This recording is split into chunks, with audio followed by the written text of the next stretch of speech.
സകലമാന റെക്കോർഡുകളും തകർത്തെറിഞ്ഞുകൊണ്ടാണ് ഒരു കൊച്ചു ചിത്രം കേരള ബോക്സ് ഓഫീസിൽ ജൈത്രയാത്ര നടത്തുന്നത്. തുടരുമെന്ന ചിത്രത്തെക്കുറിച്ച് പറയുകയാണെങ്കിൽ മോഹൻലാലിന്റെ തന്നെ പല റെക്കോർഡുകളും അദ്ദേഹം തന്നെ തിരുത്തിക്കുറിച്ചു ഈ ചിത്രം തന്നെ കൊണ്ട്. മലയാള സിനിമയിൽ സമീപകാലത്ത് ഏറ്റവും ജനപ്രീതി നേടിയ ചിത്രമാണ് മോഹൻലാൽ നായകനായ തുടരും. ഏപ്രിൽ 25 തിയേറ്ററുകളിൽ എത്തുന്നതിന് മുൻപ് വലിയ പ്രീ റിലീസ് പബ്ലിസിറ്റി അണിയറക്കാർ കൊടുത്തില്ല. എന്നാൽ സംവിധായകൻ അടക്കമുള്ളവർ നൽകിയ ചുരുക്കം അഭിമുഖങ്ങളിൽ ചിത്രം എന്താണെന്ന് കൃത്യമായി പറഞ്ഞിരുന്നു. ചിത്രം ഒരു ഫാമിലി ഡ്രാമ ആണെന്നും എന്നാൽ ഫീൽ ഗുഡ് അല്ലെന്നുമാണ് സംവിധായകൻ തരുൺമൂർത്തി റിലീസിന് മുൻപ് പറഞ്ഞത്. ഹൈപ്പ് കൂട്ടാതിരിക്കാൻ ചിത്രത്തിന്റെ ആക്ഷൻ ത്രില്ലർ അംശങ്ങൾ അണിയറക്കാർ ബോധപൂർവം മറച്ചുവെക്കുകയായിരുന്നു. എന്നാൽ ആദ്യ ഷോയ്ക്കിപ്പുറം വമ്പൻ മൗത്ത് പബ്ലിസിറ്റി നേടിയതോടെ ഇന്ന് വരെ ബോക്സ് ഓഫീസിൽ ചിത്രത്തിന് തിരിഞ്ഞു നോക്കേണ്ടി വന്നിട്ടില്ല. ഇപ്പോഴത്തെ ആഗോള ബോക്സ് ഓഫീസിൽ മറ്റൊരു നാഴികക്കല്ല് കൂടി പിന്നിട്ടിരിക്കുകയാണ് ചിത്രം. ട്രാക്കമാർ നൽകുന്ന ഏറ്റവും പുതിയ വിവരമനുസരിച്ച് ചിത്രം ആഗോള ബോക്സ് ഓഫീസിൽ നിന്നും 150 കോടി കടന്നിട്ടുണ്ട്. പുലിമുരുകനെ മറികടന്നാണ് മലയാളത്തിൽ 150 കോടിയിൽ അധികം നേടുന്ന ആറാമത്തെ ചിത്രമായിരിക്കുകയാണ് തുടരും. ആവേശവും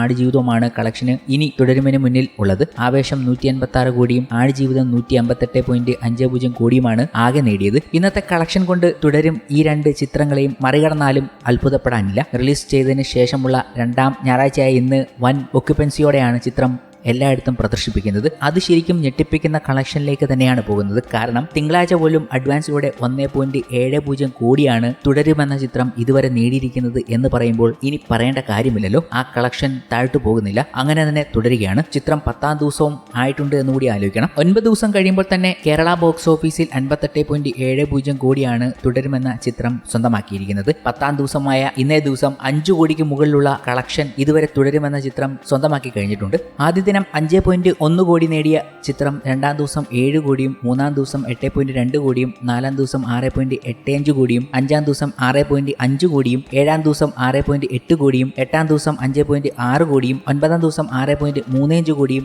നേടിയാണ് 58.70 കോടി തുടരുമെന്ന ചിത്രം സ്വന്തമാക്കിയിരിക്കുന്നത്. 9ാം ദിവസം 6.35 കോടി എന്ന് പറയുമ്പോൾ ശ്രദ്ധിക്കേണ്ട ഒരു കാര്യമുണ്ട്. ഈയിടയ്ക്ക് 2021-2024 കാലഘട്ടത്തിൽ ഇറങ്ങിയ ഏറ്റവും ബിസിനസ് നേടിയ ചിത്രങ്ങളുടെ ആദ്യദിന കളക്ഷനേക്കാളും മുകളിലാണ് 9ാം ദിവസം ഒരു ചിത്രം ഇങ്ങനെ ഒരു കളക്ഷൻ നേടുന്നത്. അതാണ് ഞെട്ടിപ്പിക്കുന്നതും. അങ്ങനെ പറയുമ്പോൾ പുഷ്പ 2 എന്ന ചിത്രം 6.35 കോടിയാണ് ആദ്യ ദിനം കേരള ബോക്സ് ഓഫീസിൽ നിന്നും നേടുന്നത്. Turbo 6.15 Malaikottai Vaaliban 5.85 Jailer 5.85 Aadujeevitham 5.80 King of Kotha 5.75 കോടിയും ഒക്കെയാണ് നേടിയത്. എന്നാൽ അതിനു മുകളിലാണ് തുടരുമെന്ന ചിത്രം 9ാം ദിവസം നേടിയിരിക്കുന്നത്. അങ്ങനെ വലിയ വലിയ റെക്കോർഡുകളാണ് തുടരുമെന്ന ചിത്രം സ്വന്തമാക്കിക്കൊണ്ടിരിക്കുന്നതും. എന്നാൽ തുടരുമെന്ന ചിത്രം ഇതുപോലുള്ള റെക്കോർഡുകൾ തീർക്കുമ്പോൾ തുടങ്ങാനെടുത്ത ഓരോ പ്രശ്നങ്ങളെക്കുറിച്ചാണ് ചിത്രത്തിന്റെ നിർമ്മാതാവ് പറയുന്നത്. മലയാളത്തിലെ കളക്ഷൻ റെക്കോർഡുകൾ ഓരോന്നായി ഭേദിച്ച് മുന്നേറുകയാണ് തരുൺമൂർത്തി സംവിധാനത്തിലെത്തിയ തുടരും. മോഹൻലാലിന്റെ കരിയറിലെ തന്നെ വലിയ ഹിറ്റായി തുടരും മാറിക്കഴിഞ്ഞു. KR സുനിലും തരുൺമൂർത്തിയും ചേർന്നെഴുതിയ തിരക്കഥ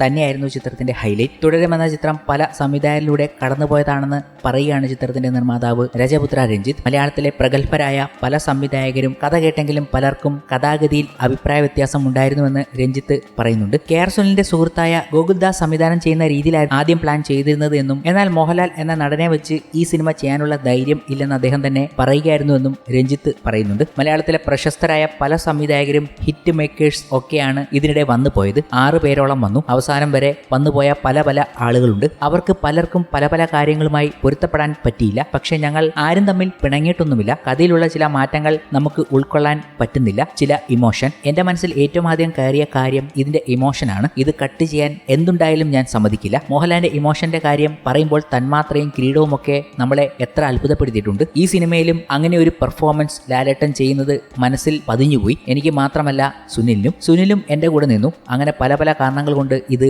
മാറിപ്പോയി. എത്രയോ പ്രാവശ്യം ഇത് ചെയ്യാനുള്ള ഡേറ്റ് വരെ ഫിക്സ് ചെയ്തിട്ടും ഞങ്ങൾ ചെയ്തില്ല. അങ്ങനെ ഇരിക്കുമ്പോഴാണ് ഒരു ചെറുപ്പക്കാരൻ സൗദി വെള്ളക്ക എന്ന സിനിമ ചെയ്യുന്നത്. അദ്ദേഹത്തിന്റെ ഓപ്പറേഷൻ ജാവ ഞാൻ കണ്ടിട്ടുണ്ട്. അതിനുശേഷമാണ് സൗദി വെള്ളക്ക. ഒരു ഉമ്മയെ വെച്ചിട്ട് ചെറിയ കഥയും വെച്ചിട്ട് ഭയങ്കര ഇമോഷണലായി ഒരു പടം ചെയ്തിരിക്കുന്നു. അത് എഴുതിയിരിക്കുന്നതും പുള്ളിയാണ്. സുനിലാണെങ്കിൽ എഴുത്തിൽ ഒരാൾ കൂടി വന്നാലും പരാതിയില്ലാത്ത ആളാണ്. സുനിലെ നമുക്ക് തരുണിന്റെ അടുത്തേക്ക് പോയാലോ എന്ന് ചോദിച്ചു. തരുണിനോട് കഥ പറയുമ്പോൾ സുനിലില്ല. അങ്ങനെ തരുണും അസിസ്റ്റന്റുമായി ഓഫീസിൽ വന്നു. അവിടെ വെച്ചാണ് പറയുന്നത്. അപ്പോൾ തന്നെ തരുൺ അതിൽ വീണു. ചേട്ടാ, ഇതിനകത്ത് ഒരു കഥയുണ്ട്, ഇത് നമുക്ക് ഓക്കെയാണ് എന്ന് പറഞ്ഞു. എനിക്ക് ഇതിനകത്ത് ആവശ്യമുള്ള ചിലതുണ്ട്, ഞാനൊന്നും ഡിമാൻഡ് ചെയ്യുന്നില്ല. തരുണിന്റെ മനസ്സിൽ ഇഷ്ടമുള്ള തരത്തിൽ കൺസീവ് ചെയ്യുക എന്ന് പറഞ്ഞു. അങ്ങനെ തരുണും സുനിലുമായി ഡിസ്കസ് ചെയ്തു. ചെയ്തു. ഒരു മൂന്നാമത്തെ തവണയാണ് ഇന്ന് നമ്മളെല്ലാവരും കാണുന്ന ഈ ഒരു തുടരും എന്ന സിനിമ പൂർണ്ണമാകുന്നത്. അവിടെയാണ് അതിന്റെ ക്ലൈമാക്സ്. രഞ്ജിത്തിന്റെ വാക്കുകൾ ഇങ്ങനെയായിരുന്നു: അങ്ങനെ വലിയ കടമ്പകൾ കഴിഞ്ഞ് എത്തിയ ഈ ചിത്രം ഇത്രയും സ്വീകരിക്കപ്പെടണമെങ്കിൽ അത് ഏറ്റവും പെർഫെക്റ്റ് ആയിട്ടുള്ള ആളുടെ കയ്യിലാണ് എത്തിപ്പെട്ടതും.